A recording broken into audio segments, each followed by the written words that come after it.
Hi everyone, it's Laura Volpes, and in today's video I'm going to share with you how I swatch my inks and also what I use to store them on my desk.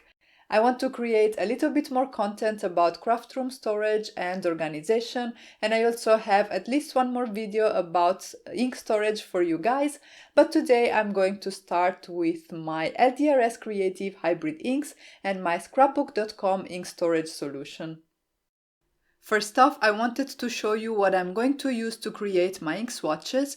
This is not something I came up with. I've seen lots of crafters using this method and I thought it was pretty cool, so I decided to try it out and I have to say that I love it. I got some coin pocket pages from Amazon and I will have a link to everything in the description box down below. The one I chose are 20 pockets per page. Each pocket is 1 3/4 by 1 3/4 inches more or less, and I thought it was a good compromise between the size of the individual pocket and the number of pockets I get on each page. Also keep in mind that you can put your swatches on the back as well, so that you can actually hold 40 color per page, so there's a lot of space.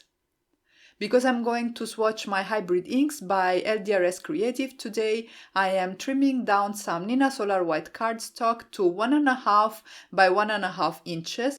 I decided to have my squares a little bit smaller than the pockets so that I can slide them in and out very easily in case I need to rearrange them. And then the stamp set that I chose is the Happy Doodle Watch a Saying stamp set. It has 2 solid speech bubbles, which are great because you have the nice solid stamp, and then it also adds a little bit of whimsy to my swatches, so I thought it was just perfect. Because I wanted to do this in an assembly line sort of way, I'm also preparing my stamp chamois. I'm going to use it to clean off my stamps, and I am using this chamois holder. This is from Make It by Marco and it's printed with the 3D printer. I think it's super cool. I'm moistening my chamois with my distress sprayer that's loaded with some clean water, and I'm also adding some water on the base of my chamois holder so that it will keep the chamois moist as I go ahead and keep stamping. For the actual swatches, I'm going to take each square that I prepared, tuck it in the corner of my Misty, and then stamp that image with the ink that I want to swatch. And then I'm going to just simply write the name of the ink and the brand with a black pen.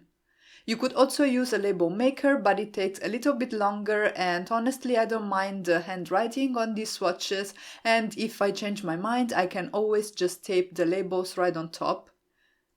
Once the first swatch card is done, I can put it aside and then tuck another of those squares in the same corner of my Misty. I didn't move the stamp, so it's going to be stamped in the same position on each of these squares. Then I'm going to clean off the stamp once again and write the name of the ink. I went ahead and repeated the process for all my LDRS Creative Hybrid inks. You can do this obviously with any ink pad you want to swatch. And I also wanted to show you that because LDRS Creative has a white ink, I used some black cardstock for my swatch instead. And I also used a white gel pen to write the name of the ink so that it would show on the cardstock. I have mentioned this in many of my previous videos. I have found that this ink works especially well if you have a bit of a porous cardstock, because the cardstock absorbs the ink, and so when you stamp different layers, they will actually sort of layer on top of each other and soak in the paper. At least I think that's why that works best. Once all my swatch cards are ready, I can grab one of those coin pocket pages and insert them, obviously in rainbow order. And I found that the easiest way to do that is to do it from the back. There is a little flap that's supposed to keep your coins in place, and so by doing it from the back, you're able to lift the flap and basically slide your swatch card inside your pocket. And as I already said, if you have enough inks to swatch, you can always add your cards at the back of your pages too, so that you can basically have 40 colors of ink per page. I don't think that I've mentioned it already, but the set that I got had 10 pages, so if you do the maths, that's a lot of inks to swatch. The price point is also great. I think I paid a little bit over $10, so I think it's a very nice solution to swatch your ink pads, and look how pretty it looks. In terms of storage, I used to keep my ink pads in these clear boxes. I looked for something like this on Amazon in the US, but I couldn't find it. I live in the UK, so that's where I got mine. This system works quite nicely. I could put these boxes back in my drawers, but I recently upgraded my ink pad storage, so I wanted to show you what I'm using now. This second part of the video was recorded on a different day, that's why my hands look different, but it seems like I'm using the same sweatshirt.